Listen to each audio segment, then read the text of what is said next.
let's do something a bit more fun today.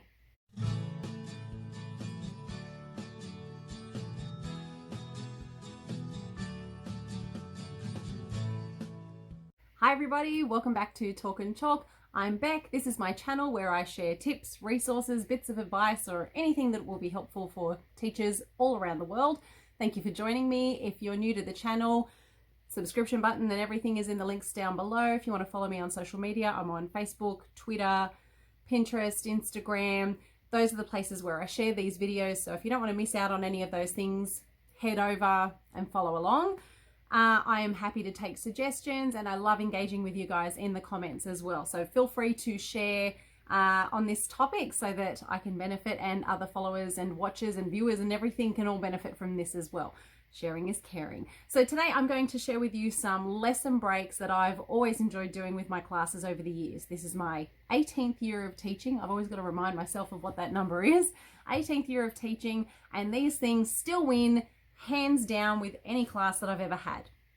This is even in classes that I'm visiting, casual teaching, that sort of a thing. So at the moment, I'm in a deputy principal instructional leader position, which means I'm in classes all over the school, and these always work. K to 6, even preschool do these sometimes as well. I'm going to share some with you that are ones that I just like doing myself. They're ones that I just came up with, or maybe I've varied from something else. And I'm going to share some standard traditional ones that teachers like as well. So if you're a beginning teacher, these might be helpful for you as well. So my first one is called silent underpants. And it's a modification on silent ball. So if you've heard of silent ball, it's where kids take a spot in the room. Once you say the game has started, everyone must be silent. Anyone who talks is out, must sit down, no longer in the game. Those kids that do sit down, I usually help make judges so that they're not just bored and sitting there.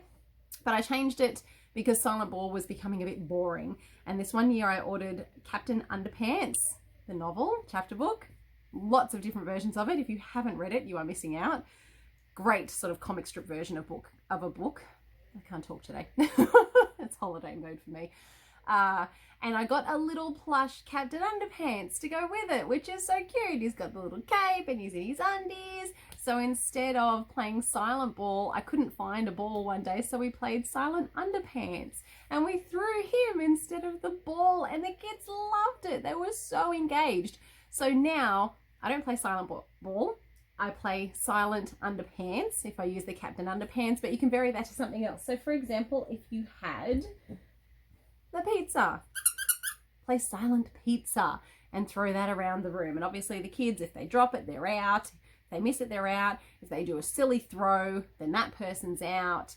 And then obviously the last person standing wins. But change it to silent caterpillar, silent Teletubby, silent Pikachu, silent pickle, and seasonal ones, silent Santa. Change it up a little bit, and that just makes it a bit more engaging for the kids. Okay, next game. I call it the game. So the idea is that the kids all come and sit on the floor together, and you pick a student out of the crowd to come and stand up in front of the class first, and you have a timer. And you tell the kids, I'm going to give you 60 seconds to talk about insert topic here, cars. I'm going 60 seconds to talk about cars. You cannot say or and you're going to see who can go for the longest time without saying or and this sounds kind of boring, but it's such a crack up, especially when you get that first kid that stands up there and you say, okay, go, and they go and the class goes, you're out. Little things like this is a really great game to do if you're working on public speaking or speeches or debating in the class at that time, because it helps them focus on the fact, and I'm really sort of silly for saying this because I say in my videos all the time, but it's a good game to play, and especially if you have a turn too as the teacher. Kids get to pick a topic. Your topic is flowers. Okay, I really like flowers that are red, and the kids will go, you're out, 10 seconds, you're done. And it's hilarious. And obviously whoever gets the longest time in that day, then they might get a prize or something, or points, or whatever you've got going on in your classroom. The kids ask to play this once they've done it a couple of times, and they want to come back and do it again and see if they can improve on their time. Great lesson break. Okay, my next one is hide the keys. It's best if you have a teacher set of keys for these because there's always a ton of them. This is one of my favorite key rings I've ever had as a teacher, little Lego piece there. And my Class Dojo lanyard. This one's for ambassadors. And it's best if you've got it on the lanyard. So what you do is you get the kids to sit in a circle, stick a chair in the middle of the circle, and whoever's turn it is gets to come and sit on the chair. Then you pick another student to take the keys. Sorry, I should say the keys are under the chair. So the student comes and sits on the chair, covers their eyes. Use a blindfold if you want to, but usually we just go with the trust method of close your eyes, put your hand over your eyes. And if you pick someone behind them, obviously they won't see it. So the keys are under the chair, and then the student who is sitting in the circle has to creep out really quietly, pull the keys out extra quietly, and they can either put it sort of in their lap or behind their back. And then the teacher will say, okay, ready. The kid that's sitting on the chair opens up their eyes and they get 3 guesses of who it could be. So, you know, if you've got the younger kids, they're sitting there going, they'll be able to guess who it is. If they get it right, they get another turn. If they get it wrong, then they swap over. The student who picked the keys can come and have a turn, or whatever you want to do for it. It's really cool though. When they get there, you'll see the kids that just come out and try and grab it thinking they're being quiet, and then they'll be like, yeah, it's you. And then you'll realize after a while they'll try different techniques to get it out, and different ways of putting it either in their lap or behind their back to see if they can hide it better than the other kids. And this one's good too because you can give every kid a turn, you know, after a week of doing this game. If you play it every day in between your lessons, they'll all get a turn, and you can monitor it that way. Okay, my next one is heads and tails. So this one's a traditional one. So you get a coin, you have it in your hand, and you tell the kids, all right, pick heads or pick tails. So put their hand on their hips or their backside, put their hand on their heads. You flip it. If it's a head, the kids who all had their hands on their heads get to stay in, the rest have to sit down. And you keep going until people are all knocked out and you get to the end. You can play this with 2 coins as well, so the kids can pick if it's heads and tails, or heads and heads for both coins, or tails and tails for both coins, and you can eliminate people that way too. Heads down, thumbs up. So I've heard from some of my international colleagues that they've never heard of this game. So heads down, thumbs up. The kids all go sit at their table. They put their... This sounds barbaric now that I'm describing it. They put their head on the table and their hands up with their thumbs up. So eyes closed, heads down, thumbs up. And then you pick maybe 3 or 4 kids to walk around the room, and they tap someone on the thumb. And once your thumb has been tapped, you put them down. So you're no longer able to be picked. So there should be, let's say you've picked 4 kids to go around and do the thumb squeezing. There should be 4 kids like this at the end of the game. The rest of the kids will still have their thumbs up. When everyone's been picked and your people all come back to the front, you say, all right, heads up, stand up. If you were someone who had your thumb squeezed, you stand up and you get the chance to try and guess who tapped your thumb. And then you'll say, you know, Sarah, I think you chose me. And they'll say, oh, maybe, maybe not. Go to the next kid and they'll say, oh, I think it was you, Johnny. Oh, maybe, maybe not. And then once they've all gone through their guesses, then you can reveal who they actually chose. And if they were correct, they get to come out and take their place. If they weren't correct, then that person gets to continue having their turn. Heads down, thumbs up. This is great for wet weather, this one. It's great for calming the kids down too, because they have to have their heads down, thumbs up, and wait. And obviously you can make rules about, you know, if you're peeking, you don't get picked. If you're picking 2 or 3 people, nah, you're missing your next turn. Standard behavior management. Okay, sorry, I'm looking down at my list of things that I wrote down. So the fast clap. Okay, I tried to do this with my hubby and kids as an example, so I'll flip to that in a second. So the fast clap is where you get the kids to stand up in a circle and you have a timer.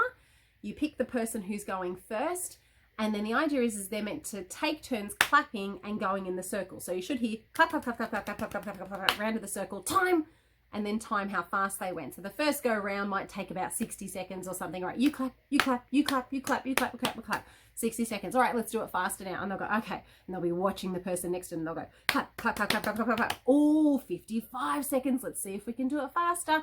Same person to start again. Okay, ready, ready, ready, go. Clap, clap, clap, clap, clap, clap, clap, clap. So we had a bit of a fail, but this is kind of what it looks like. Okay, so class will be in a circle. You pick your first person to start. When you say start, that's when you start the timer. Okay, you got to stand up and be ready to clap. Have your hands ready to clap. You clap after Anara does. Okay, ready, set, go. Okay, stop. We're gonna try and go faster this time. So you've got to be ready to look at my hand, ready to clap as soon as I go. Okay, ready, go. Try and go faster. Go. How do you do? Go. It's up to Lee. Try and go faster. Oh my god, we're terrible at this. Okay. Yeah, it's harder to do in a small group of people, but when you've got a bigger class, it works. And you can write that time on the board and see if they can get faster, you know, over the week. The next one is fruit salad. Yummy, yummy. Not the wiggle song, the game. So you get the kids to sit in a circle, and you can do this with chairs or without chairs. Personally, I prefer without chairs only because this game can get a bit crazy sometimes, and kids diving into chairs can be a bit chaotic. So kids are sitting in a circle, and you go around and you give them a fruit. So you might pick 4 fruits. So apple, banana, pear, orange. Apple, banana, pear, orange. Apple, banana, pear, orange. Apple, banana, pear, orange. Remember your fruit. And then what you'll do is you'll say, okay, apples change. And anyone who is an apple has to stand up and go and sit where another apple was sitting. And you know they're not going to be right next to each other because you went around and selected them that way. Okay, bananas, up you get and go. And then you'll be like, apples and bananas together, go. And when you say fruit salad, everybody has to get up and change seats with someone. Now, if you do this with chairs, you can do it in a musical chair kind of style where you take a chair away. So there's always someone left over who's going to be out. And then that person can be the person who chooses the next fruit. Okay, Johnny, you just missed out now. You're the person that gets to pick. What fruit do we do next? And they'll pick. And my last one is Chopsticks. So Chopsticks is a good mathematical game, actually. And some of the kids that I taught this to me. And then I taught it to my daughter.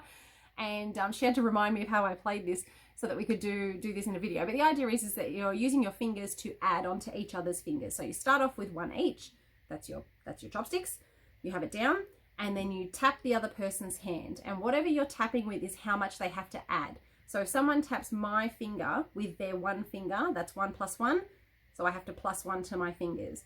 If I use this hand to tap their hand, they have to add 2 to their hand. Once you have reached all 5 fingers, that hand is out. Whoever's got both hands out first is the person who loses the game. So here's how it went with my daughter. Okay, how's it play? Right, start with 1. Yeah. So I'm gonna go first. That hand's 2 now. So because you tapped it, I now add 1 because you added 1 finger. Yep. Yes, and then you choose which hand you want to use and tap any hand of mine. I'm going to tap 1. So I get 2 then. Yep. And then I hit that. That's 3. 3. Now, if I tap your hand with this, it means you have to add 3. Yes. And you've got 4. Yep. Does 4 mean bust? No. Okay. 5. 5 is bust. Okay. Yep. And then I can easily hit that. That hand's out. Which is 5, which is out. Yep. So now I'm left with 1, which I'm going to tap that one, so your hand is out. But if I tap that, but I can, hang on, it's my turn, but I can easily do that. And that's your turn? Yep, that was my whole turn. So now I can tap you again. Tap. Yeah.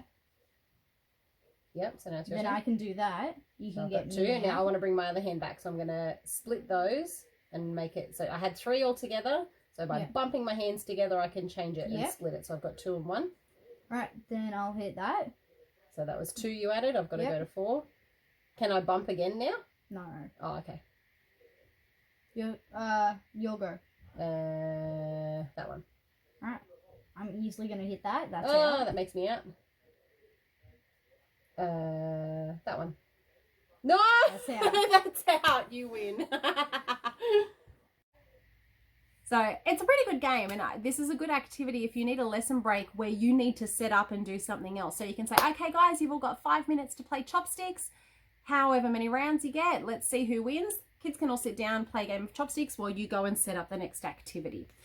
So those are just a few that I like to play with my class, and they've always had lots of fun with it, and it, you know, it's a bit of fun during the day for you as well. It's a good idea to bank up a lot of these. One place I highly recommend going for lesson breaks is Go Noodle. If you haven't signed up to Go Noodle, it's free. There's so much stuff on there. There's calming down activities, there's exercise activities, there's brain break activities, there's yoga activities, there's heaps on there. Go and check it out. I highly recommend it. But for now, I will leave it there. Thank you for joining me today. If you haven't subscribed, I will put the button down here so that you can hover over that, click on that to subscribe. If this was helpful for you, a thumbs up is always appreciated on the video. I'll leave another video at the top there for you, and I'll join you in the next one. Thanks guys. Bye.